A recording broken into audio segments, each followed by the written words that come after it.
starting with and what we're going to. Good enough. We just have to little index it back up. But that's kind of just gets you on the center to a flute. I put the 5-fluted mic on here. This is a 5-fluted mic, so I use this to check the diameter. So it's 985. So then, of course, that's divided by 2, which is 487.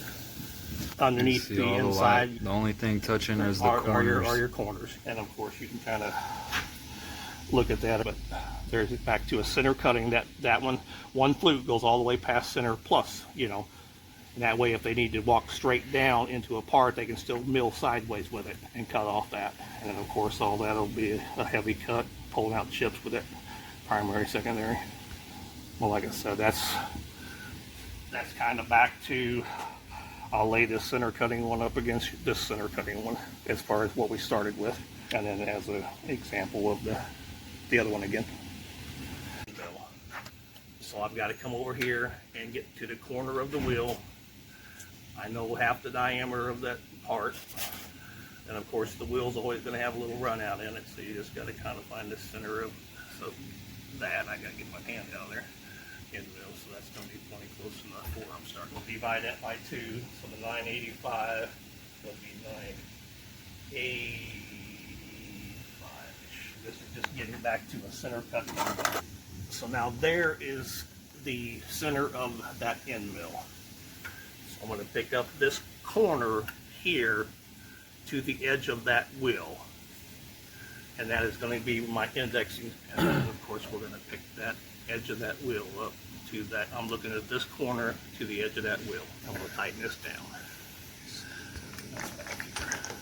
And I've got a little play in my finger. So now when I go to index this, I should be 1, 2, 1, 2, 1, 2, 1, 2, 1, 2. So everything should be fine on that pattern. Just like we always do here. You can kind of see where we're at at all times. So one flute is going all the way to center, past center. So there's already a pattern in this end mill. Right here is the one that's already as deep to center as it's going. So it's going to go a lot deeper. So I'm just going to start there. So this one here is where you'll have your wheel coming down into center a lot more. And every one of these end mills, it all depends how much clearance you put on it and how much. I'm just going to turn this on. It's actually going to throw a little bit of a spark. So just make sure you're away from it. All right. So I'm going to start plunging in that one only. I want to make sure I pass center, and then I'm going to go down even further. So when I'm talking about center, I'm looking at the 1-inch diameter. Yeah. So from here down, I have to be at the 500 plus some more. For the depth. So I'm going to go down here and just turn this another loop and pull this rotation down even. And I'll look at that. A lot of times I'll just kind of come over here. I can definitely tell I'm going to be past the 500 on that thing there. So I'm going to roll my dub over right now. I'm a little bit on my finger. I'm rolling my finger down, and I'm going to pick up that corner to make sure I'm all the way up to that corner. There'll be a little 45 on the corner there, but see how I have just a little bit of a dump right there? Yeah. That's what you want. You want to roll it a little bit towards it. Make sure you come all the way up to the edge. So there is virtually my one going past center. I'll probably go in here just about another 10 or 15 thousandths. So I'm down here 140 thousandths. That flute is now done.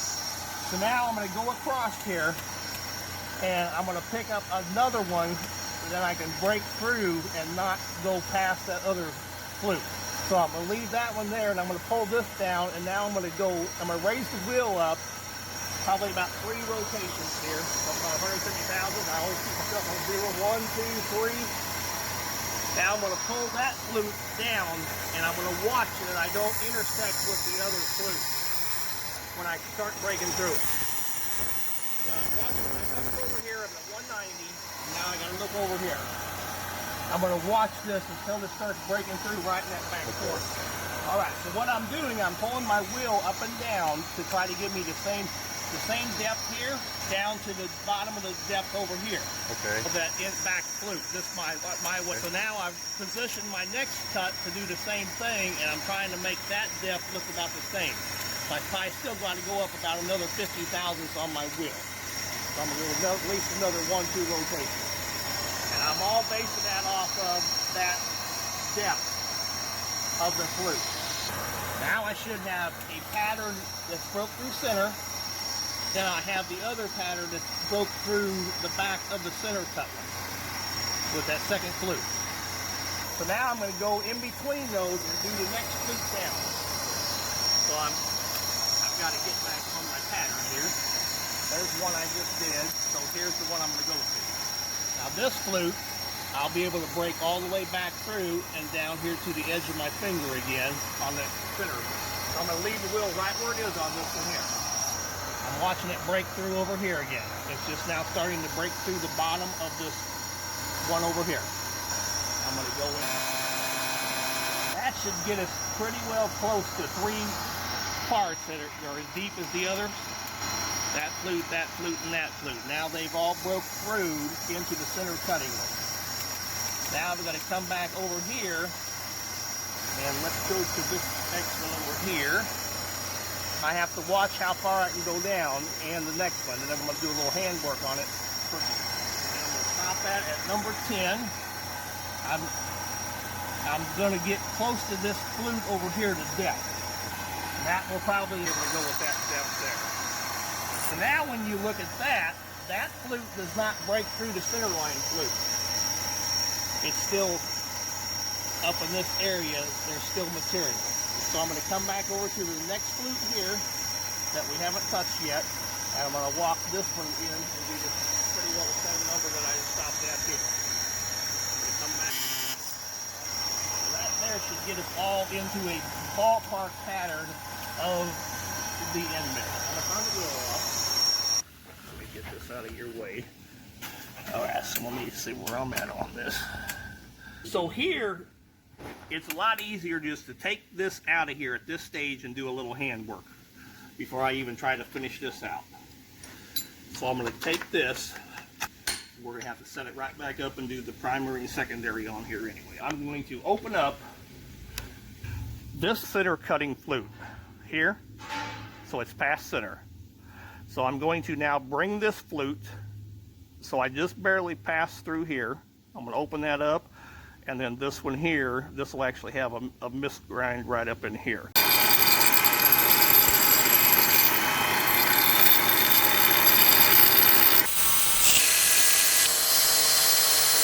Here is broke through the flutes where they're all going to have a chipping pattern. See, you can see the hole inside the flute. So when I put the dish in there, then it'll open it up, and the secondary will open up even more. We're going to put the primary and secondary on here in the little chamber.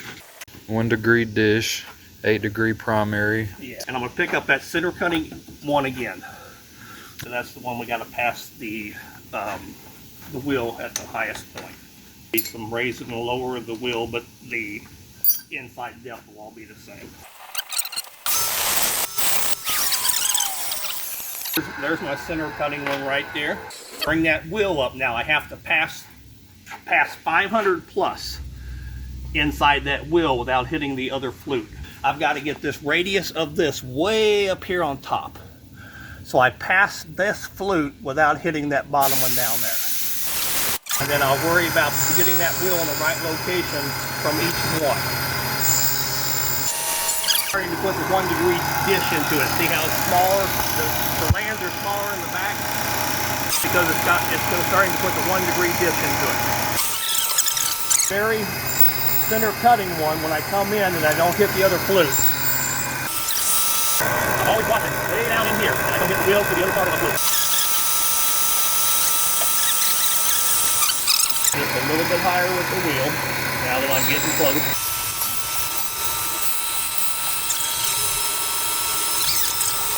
The rest of it I'll just clear out there. Okay. Now we're going to turn this back down here to about 9 degrees, and we're going to turn it 45 degrees, and we're going to put a small chamfer on the corners. All the rough cuts will have a small chamfer on them. They'll be offset a little bit because it's a circumference around the thread, like it's a thread. So some will be smaller and some of the chamfers will be larger. Yeah. So I normally go about a 32nd on my smallest one. 30 thousandths. Of course, the big one's usually about 60. So there I just made contact with that flute. There I made contact. Little spark. Here I did not hit yet. There I have not hit. There I have not hit.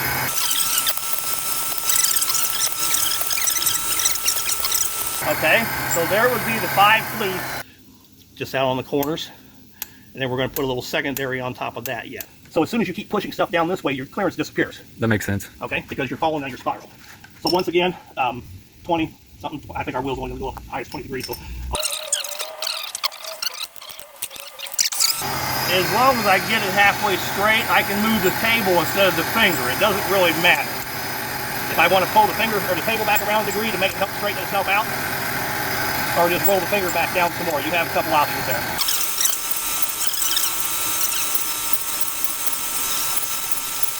There should be a primary and secondary on a rough cut end mill. Underneath see the all the inside, light. yeah. The only thing touching is the Are corners. your corners, yeah. Okay. Yeah.